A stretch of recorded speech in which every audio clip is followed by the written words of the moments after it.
Hi, everyone. Thank you so much for joining our July Mid-Market Tech Talk.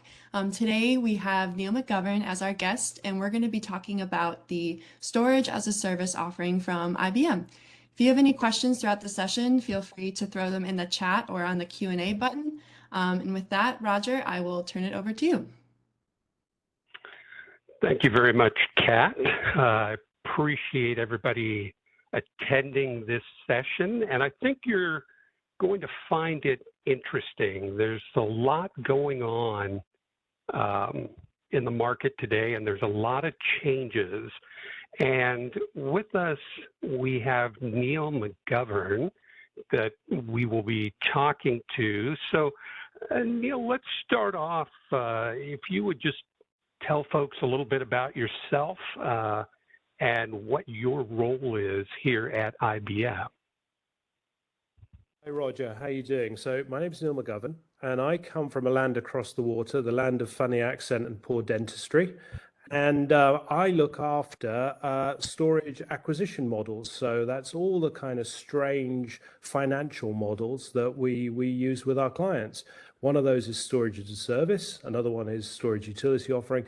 And then there are others time to time that we deploy with different clients when a client's looking for something a little bit special on how they acquire, how they financially acquire their storage, as well as the technical excellence on the financing as well.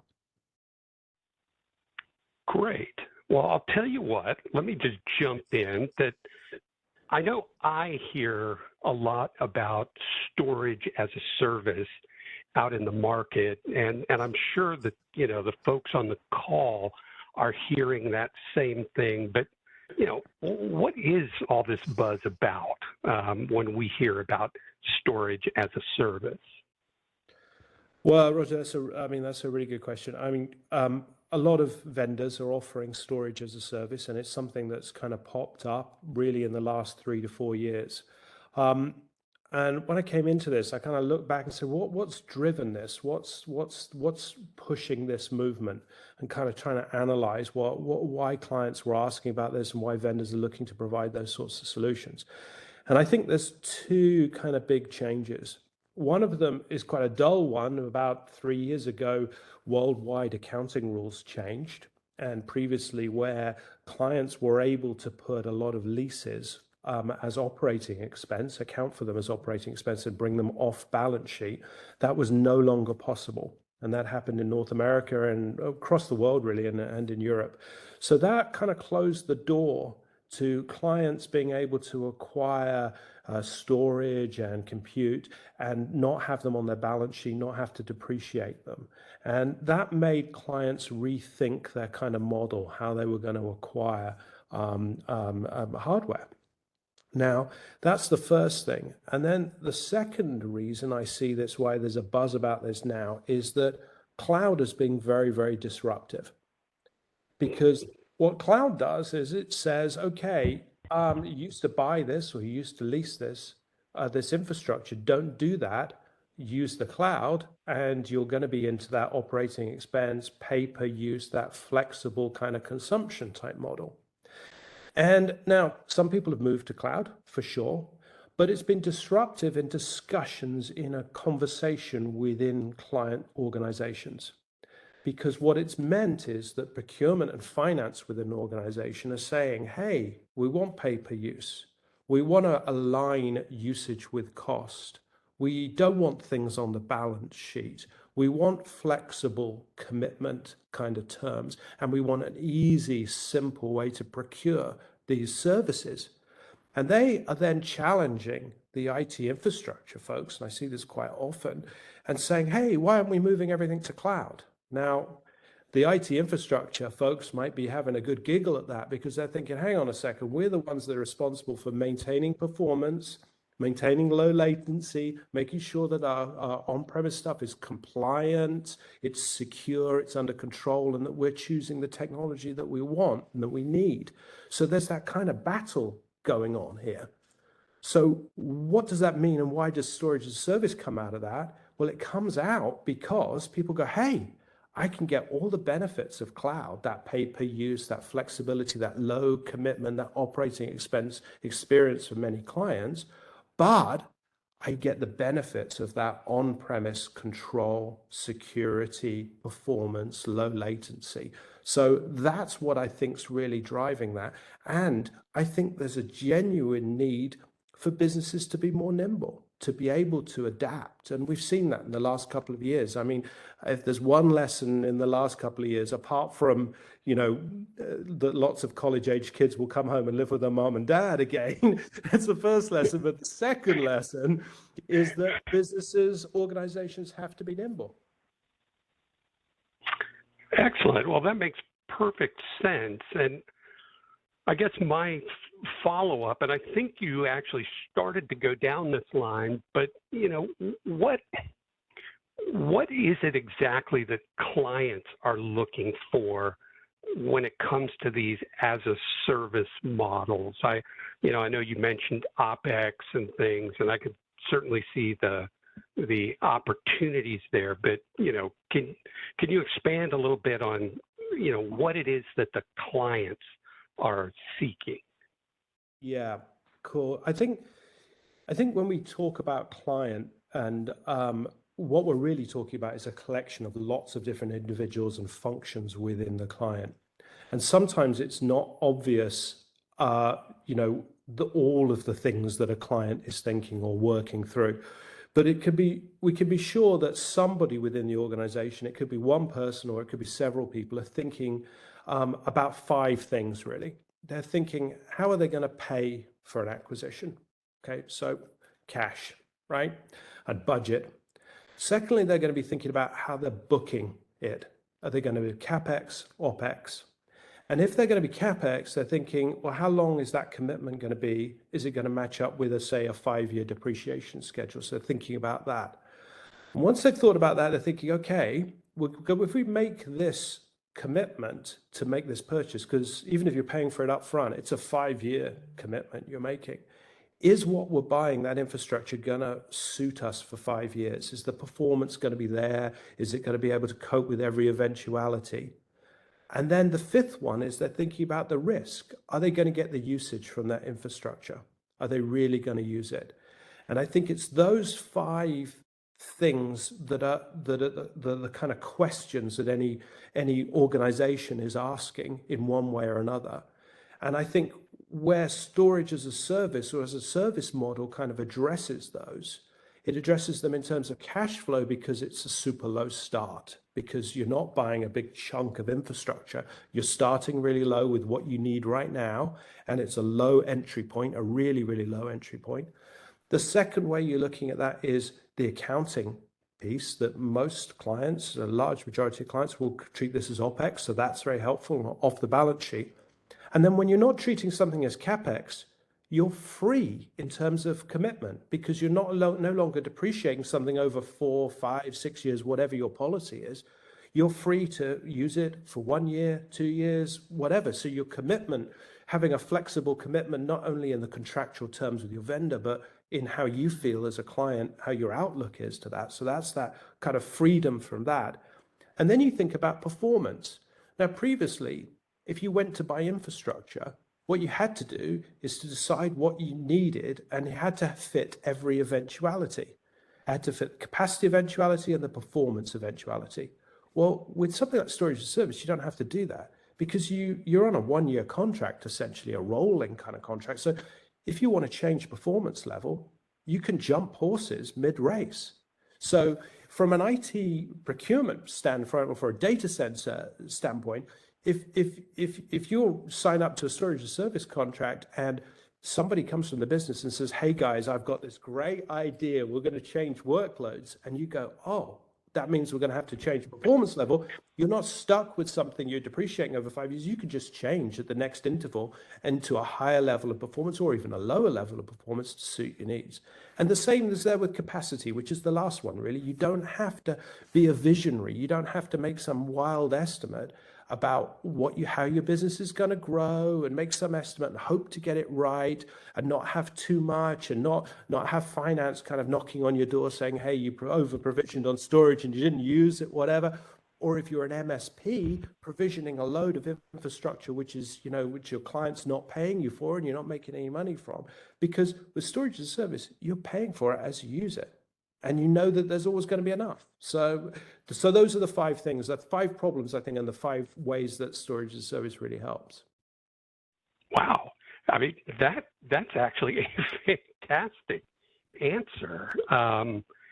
And, sitting here listening to you talk about that, it matches up so well with my experience in talking to clients. I can absolutely see why the as a service model is becoming attractive. So sort of to follow along with that, we know, listening to the analysts, listening to Gartner and Forrester and Evaluator Group, all of these folks out there, they're talking about what a big move that we're starting to see in the market.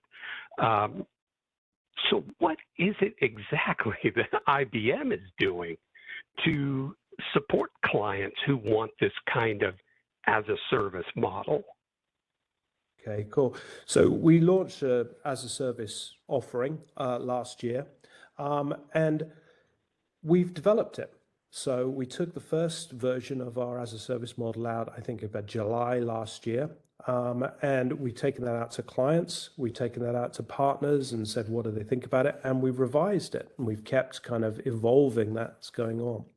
So what we've got now is we've got an offering that really gives clients that incredibly low start point, that ability to start from 25 terabytes of data, right? Physical usable data, for them to sign up to that, for IBM to monitor their capacity and to talk to them about the workloads and things that are happening in their business and any seasonal changes or what the business changes, to keep adding capacity as required, and for that customer to know that they have one price per terabyte per month to pay, and they only pay when they use it. So it's a really very, very simple model. It's a simple model, and we say easy as 1, 2, 3, because basically we choose a performance level, which I've already told you, you can change at any time, but you pick a performance level, you pick a term between 1 to 5 years. Choosing 5 years gets you a better price, but you've always got a 1-year cancellation. So you can cancel at year 1, year 2, year 3, year 4. And then you pick your base capacity, again, from as little as 25 terabytes per month. IBM put down 150% of that capacity. So you've got an immediate, level of growth if you need it right there. And obviously any performance headroom you're not paying for. So if you put down 25 terabytes on flash, you can use 25 terabytes because the performance headroom is taken care of in the buffer. And then you just sit back and relax, because IBM's going to monitor that for you, and it's going to keep shipping and installing capacity as you need it. So what we've got is a very, very simple, very, very easy to understand offering without penalties and without any, I think you say your side of the pond, you say gotchas, right? Is that what you say? So yeah. So we say catches or snags, but gotchas is a really good one, because what we're really trying to do is create a model where there's no gotchas, because something that's as a service should mean complete freedom. It shouldn't mean lots of catches, gotchas, small print. It should mean complete freedom for the client. And so hopefully that's what we developed. And I mean, we'll carry on evolving the offering as we get feedback, but it's looking good. It's looking good. Excellent. Well, now to follow along with that, you mentioned the gotchas, and you had just mentioned there's one price to pay per terabyte. Now, I know from having dealt with clients that have been utilizing, say, competing systems as a service systems, they're seeing one of the things that I think caught them by surprise is, in a lot of cases, their price for the base system is billed at a different rate than the add-on that they're beginning, as they need it, it's there, but they're suddenly discovering they're paying different money. So how does this work? You mentioned just one price per terabyte. Yeah, that's right. I mean, as a service is new across the whole market, across all vendors. And I think with any new type of product that comes along, whether it's selling windows or aluminum siding or anything like that, that because it's new, it's not a mature market. The kind of acceptability of the terms across the market have not settled yet. And I think that just like it happened with cloud, some clients get a shock. They get a shock because there are hidden penalties. There are those gotchas in there that mean that they're going to be paying that little bit extra. And my good friend Jeff, who's just joined, hello Jeff, when he set out to really design this offering from the start, one of the guiding principles, almost religious guiding principles, was that it was going to be clear and transparent pricing. The terms were really going to be clear. And he's delivered that because they are really, really clear. So when a customer comes to us and says, hey, I want 100 terabytes base, and when we say base, that really means the data, the capacity the client's going to use in the first, say, 90 days, because it's pay for use. You don't buy more than you use. We're going to put 150% more on the floor, but you say what you're going to actually need in the first 90 days.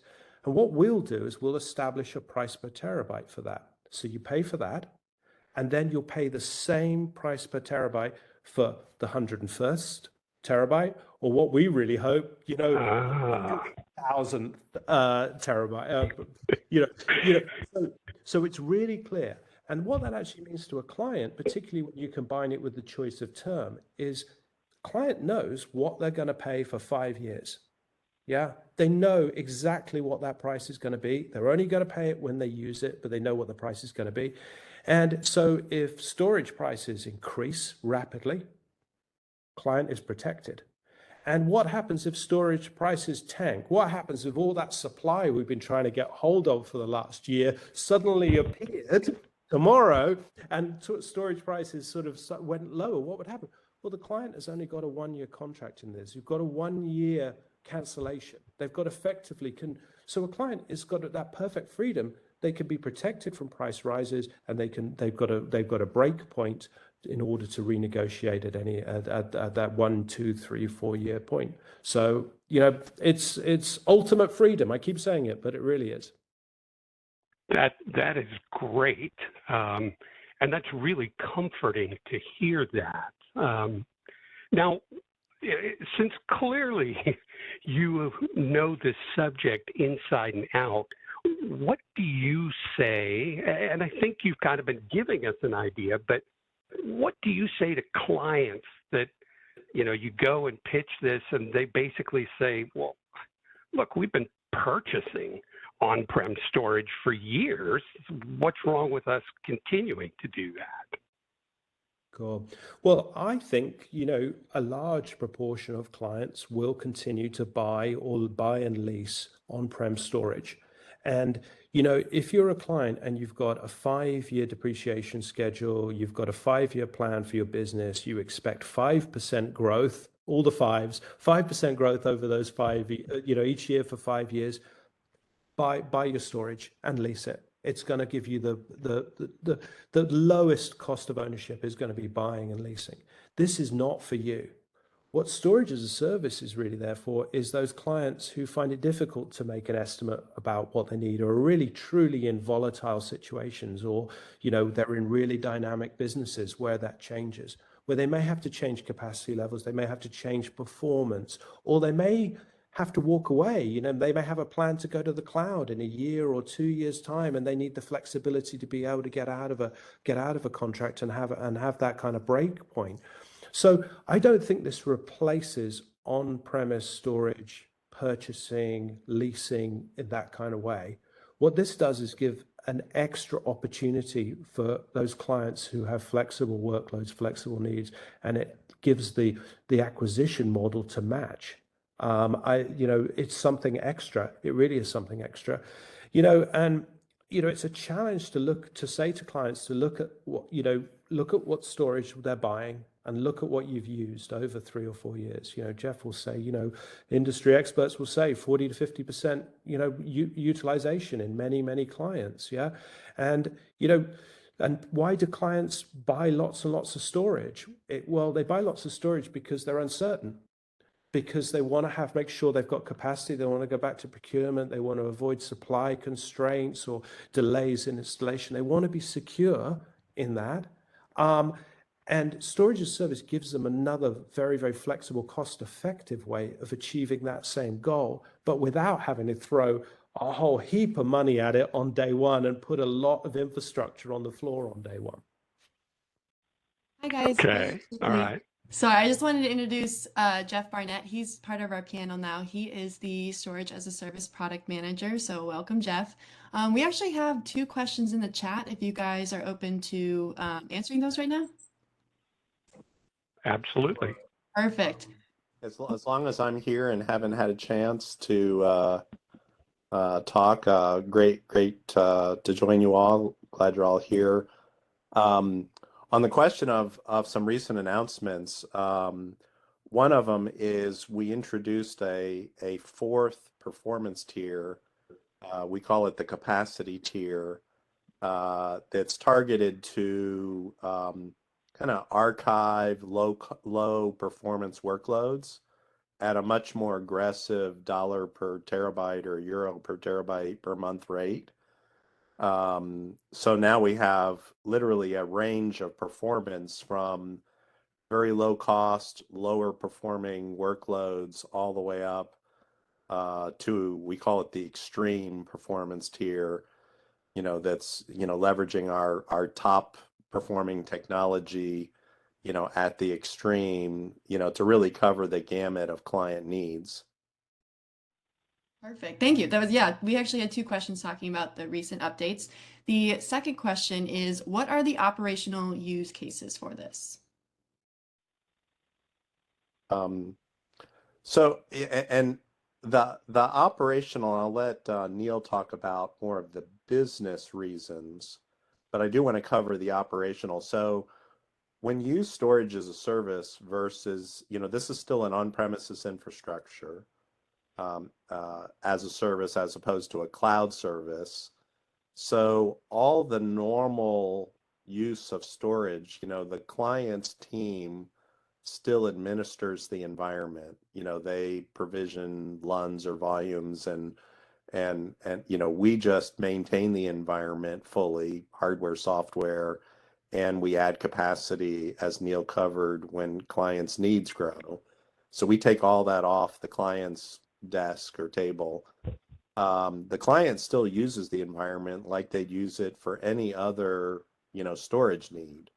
Now, there's some business drivers in why STAS over purchasing, and Neil covered these a little, but maybe I'll let him, add to what those kind of, he mentioned OpEx, but there's some other reasons like short-term needs or other reasons. Neil, you wanna address those? Yeah, thanks. I mean, there are 6 main kind of business cases, if you like, of what I see in terms of the deals that come through to me or the requests that come through. And sometimes there's the same client or the same opportunity has 2 or 3 of them. The first one is OpEx, right? It's clear. It's a client who says, I do not have budget right now. I'm not going to get any budget. If I'm going to buy anything or do anything, it has to be through operating expense. The second one is clients who say, we've got a project, we want to start it up, we want to get going, but we don't know where it's going to go. So it's an agile pilot project. They're not going to get funding. They're not going to go and make a big infrastructure investment, put that on the floor and plan for 5 years on that. They want to start up essentially with a 12-month contract, right? That's it. So that's the second one. The third one, you could call it the pandemic scenario, was it's the highly volatile, the highly dynamic business situation where the client just really doesn't know how much capacity they're going to need in the next 6, 12, 18 months, and they really don't know what performance level they're going to need over the next 1 or 2 years. So it's a highly dynamic one. The fourth one is where clients have got items in edge locations. They've got infrastructure in edge location and they don't have people there. So, see if you've got one big data center and you've got lots of people, staff working there, you're able to look after your infrastructure. But if you've got them on edge locations, then it's a little bit more difficult. And working with a couple of extreme situations of that, one of those is kind of oil installations. But of course, storage as a service with the extra layer of kind of capacity monitoring really helps clients in those situations. Number 5 is probably one of the biggest ones for me, which is cloud, which is clients who are saying we're on a journey to cloud. And they are saying either fully or partially. And they're saying, yes, I know I've got infrastructure. I know that it's really old. I know that I'm paying an awful lot of money in maintenance, an arm and a leg. And I know that I've got security vulnerabilities and I know I'm past service dates and all that stuff, but I'm just not going to be able to get infrastructure right now, capital right now, in order for a 5-year plan. Okay, so STAS is perfect, and it's perfect really in 3 ways. It's perfect because it's short term. So if you're moving to the cloud in 1 or 2 years, you use STAS for 1 or 2 years. It's perfect because as you move workloads off to the cloud, you're going to pay less because it's pay per use. And the third way is what I started with, I think, with Roger, which is when people start to realize that storage as a service gives you all the benefits of cloud, that, operating expense, pay per use, that flexibility, short-term contracts, matching cost with usage, but also the benefits of on-premise, then you may find that some of those workloads don't go to the cloud in the end.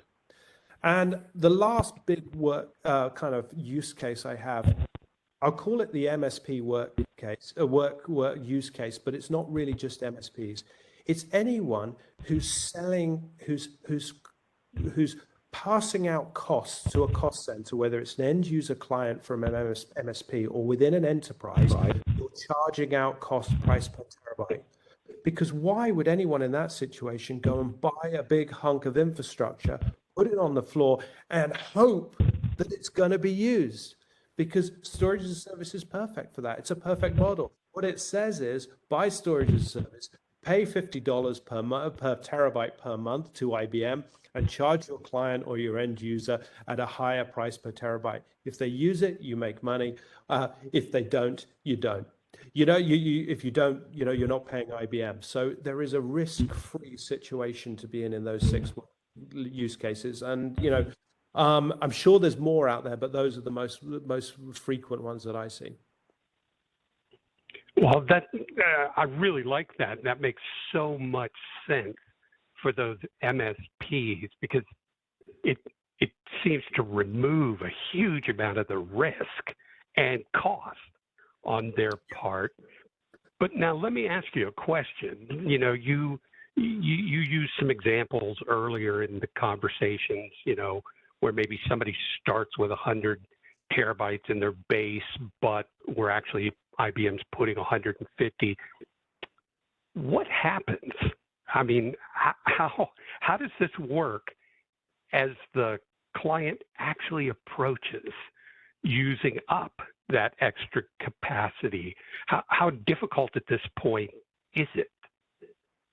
Jeff, you can take that one. We'll do tag teams. Okay, and you're saying how difficult is it when we do what? When, if a client starts to actually approach the amount of storage that's in that storage as a service. Right. Well, as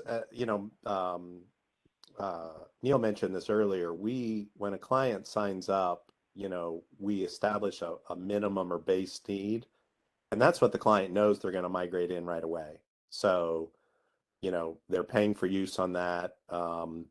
And then as they grow, we provide 50% extra to start with.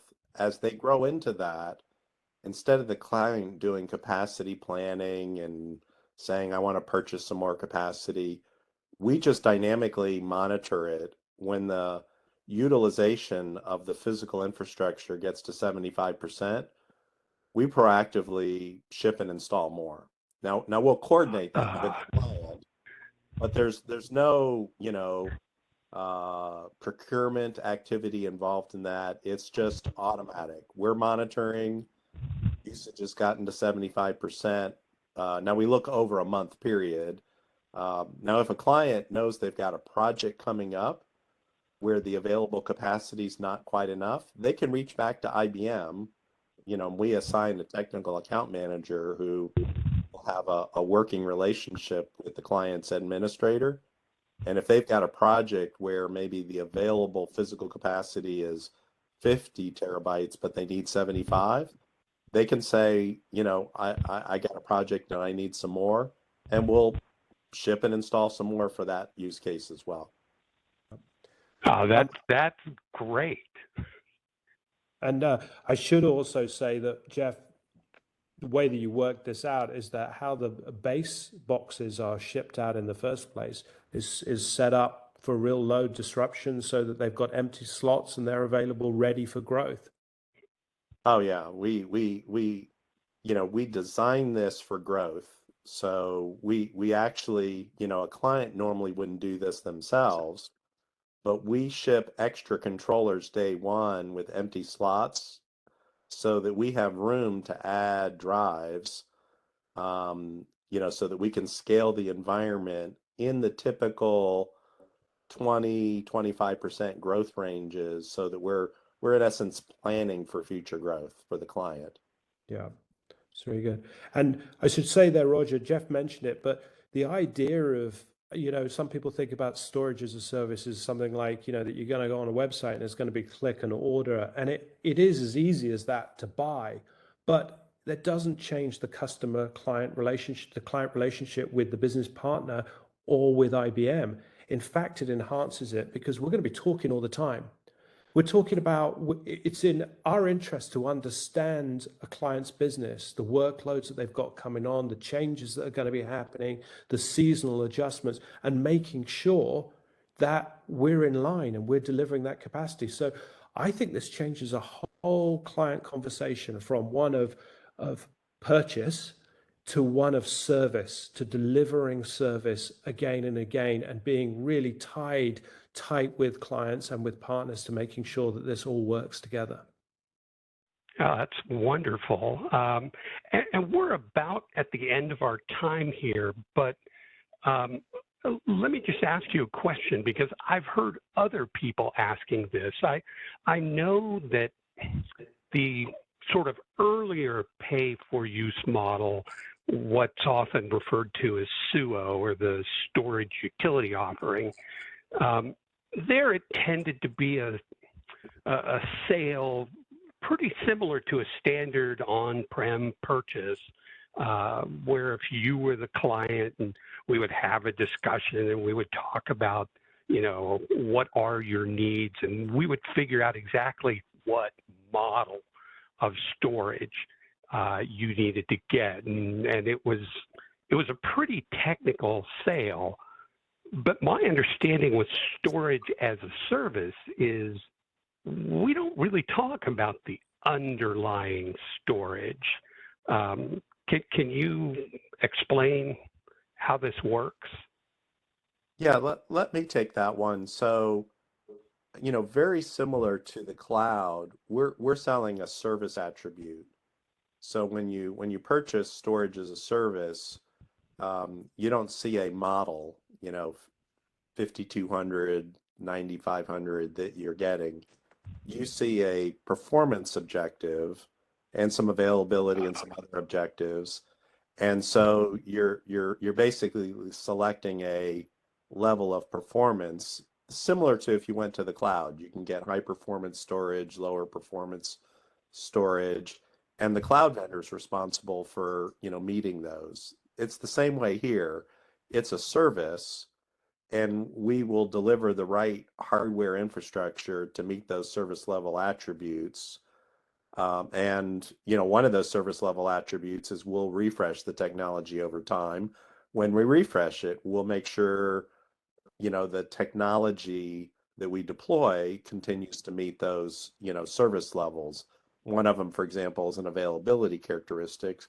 Obviously, as hardware gets old, its availability levels, will decrease. So we replace it, before there would be, any issues on an availability characteristic.